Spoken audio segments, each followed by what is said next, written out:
For our Monday night cooking, let's cook chicken soup. Lagyan na natin ng tubig.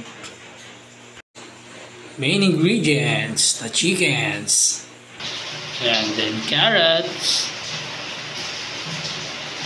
garlic, chicken cubes. Lagay na rin natin ang ating ground pepper. Add some oil. Salt. Yeah. Iyon ang atin ang takpan. After 10 minutes of boiling, iyon. Talaga naman. Ilabas na natin yung chickens. Ayan. Ilabas na natin lahat. Iyan. Natin ang himayin. Talaga naman. Uy. Grabe. Durog na durog. Iyan. Lagyan na natin. Add some soy sauce. Takpan lang natin saglit. Ayan. Ihanda na natin yung cornstarch. Pampalapot. Add some water. Yun. Handa na yung gatas.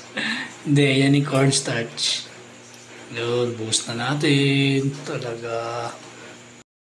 Mix lang natin. Ayan. Handa na natin yung kanyang egg. What? Talaga sarap. Ayan. Yan. Mix lang natin yan. Ayan na po. Ready na. Umusok-usok pa.